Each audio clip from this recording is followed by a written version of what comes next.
Welcome and good evening. I'm Sue Johansson, President of the League of Women Voters of Muscatine County. The League is co-sponsoring this forum with KWPC Radio and the Muscatine Journal. Representing KWPC Radio is Charles Potter and Chris Steinbach from the Muscatine Journal. They will ask questions offered by citizens and formulated by a committee of the co-sponsors. We'll start tonight's forum with candidates from Senate District 40, Jim Hahn and Sharon Savage. Thank you, Sue Johansson, and the League of Women Voters, of which I am a proud member. And thank you also to KWPC and to the Journal for putting on this forum. I am Sharon Savage, and I would like to be your next state senator. I chose Iowa 43 years ago when I went to school at Iowa Wesleyan and met Tom. And Tom came attached with a wonderful Iowa farm family. And I have raised my children here, and with the help of Tom, have made this community and this area my home. I own a bookstore in downtown Muscatine along with Tom, and I've taught sociology and social problems at the community college for about 15 years on an adjunct basis. I've also been very involved in the community. I'm president of the Muscatine County Arts Council. I'm on the Foster Care Review Board, the former president of the Greater Downtown Muscatine Association, and I'm a member serving on several other boards and organizations in the community.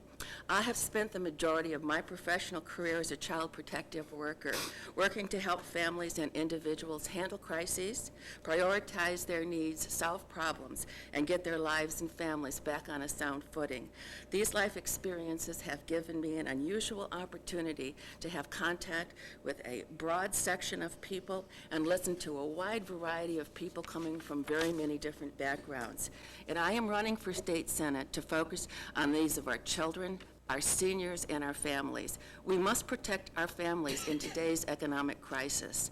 Leadership in a time of economic difficulty requires that our state senator must be able to set appropriate priorities that meet the needs of our area. I believe that our priorities must include balancing the state budget in a fiscally smart and responsible manner, ensuring the safety and protection of our citizens, including increasing penalties for those who prey on children and elderly, and I have very strong sentiments about that after working a lifetime in that career, increasing access to affordable health care, including keeping our commitment to expanding the health care coverage for every child within 3 years. I would like to be your state senator who helps to make these things happen.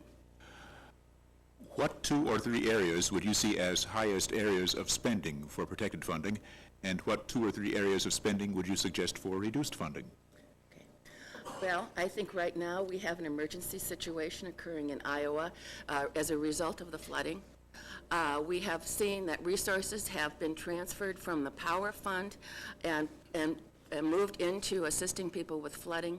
I think the areas of our high priorities right now have to be these emergency areas. I had Senator Kibbe, who is the president of the Senate, come and speak with me, and he said the number one priority of the Senate is to get Iowans back in their homes and to get the energy to their homes, to get heat before the snow falls. I think that's where we need to be. That's where we need to prioritize our monies. I think also with the economic situation that we see in a national level at this point, it's just clear to everybody that this is eventually going to impact us. And we do not yet know exactly how. And I think we have to be prepared and ready to alter our budgets, to modify funds, and to send them in the direction of helping our citizens and supporting the safety and the security of our citizens. One of the things that we can do is look at building funds. Right now they have a building, a state office building, an employee office building in Des Moines. That's something that could easily be put on hold.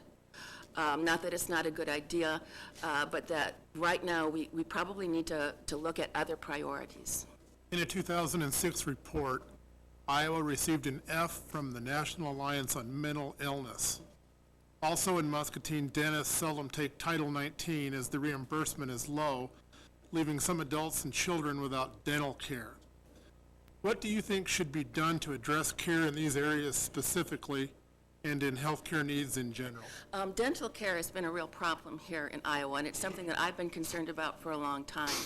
I don't know that people were aware that many of our dentists did not take ADC, did not take people that were on government assistance for dental care. And so that created a situation where the poorest people with the worst automobiles had to drive the longest distance to take their children to try to get dental care.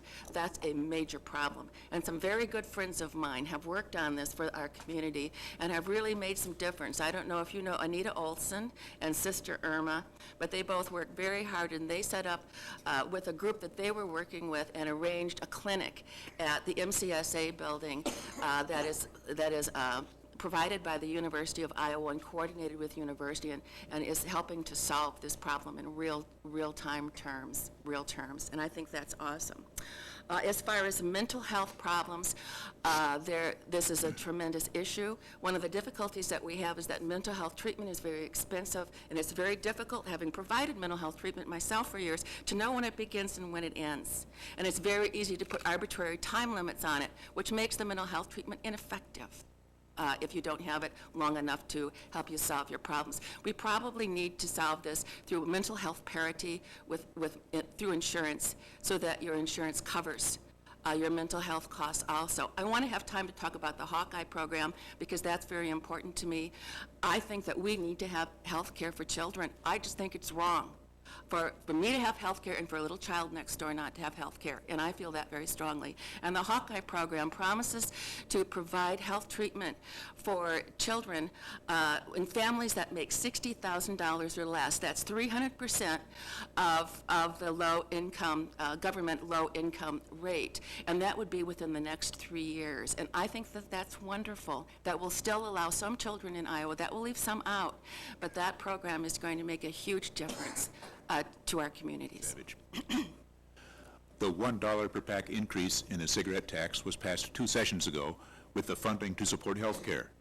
Is the funding going to health care, or is it being diverted for other purposes? I believe that part of the funding is going to health care, and that a large portion of that funding is being diverted to other purposes. I think that when we tell the taxpayers that we are instituting a tax, that we need to have clarity, and we need to have transparency, and we need to have truth in our taxing processes, both in the way that we're assessing taxes and in the way that our government is spending that money. I do think that I would have a little bit of a question about whether our state government has actually spent more money than we brought in last year. My understanding is that our rating has been increased by Standard & Poor's. Which is a good sign. And my understanding is that our actual fiscal year gross receipts extended the revenue estimating conference projection by close to $40 million. So that would indicate to me, all the information that I've seen indicates that we have not spent more money that we have coming in, and I've looked at the state budgets. I've got it with me, folks. But I think that we have no question that because of the economic situation that we have in the world today, that we are going to start to have some stresses on our state budget, and we're going to have to consider that when we're passing legislation. What would you do to stay connected to the people in your district and make yourself accountable to them as their state senator? I really have found door knocking to be extremely beneficial. I'm amazed at what I've learned in door knocking. And when suddenly we had this economic crisis in the nation, I saw a real difference the next week when I went door knocking. I went to one place where a woman cried because she was worried about what was going to happen to her grown sons and their children, whether they were going to be able to have a future or not. I really think that a very good way to keep in touch with the people is show up at their front door.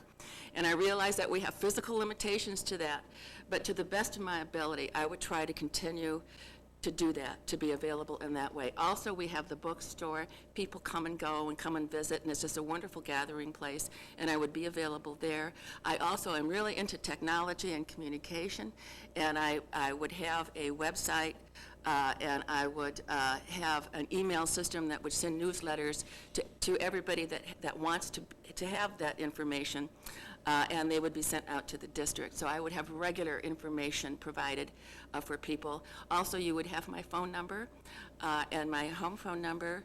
And I think that if we're not attached to the people we're supposed to represent, I don't think we're doing any good. Because that's what we're supposed to be doing. We're supposed to be representing our citizens and working for them. So I would see keeping connected as the maybe number one critical job. And each candidate will now have an opportunity to make a 1-minute closing statement, and we will begin with Sharon Savage. I am a firm believer in honest and sensible budget. If elected to the Iowa Senate, I will vote for a balanced budget that keeps our critical spending commitments and puts our state's fiscal house in order. We have to balance our home budgets. We have to balance our office and business budgets. We have to balance our state budget. The federal government has shown us what happens if you don't balance your budget. We need leaders who are able to look beyond narrow party line blinders and can consider solutions from both sides of the aisle. We need leaders who know the importance of doing the homework of government. And the homework of government is listening to our neighbors, researching answers to the problems that we face. My life experience has taught me how to accomplish this. Please vote for me so that I can work for you.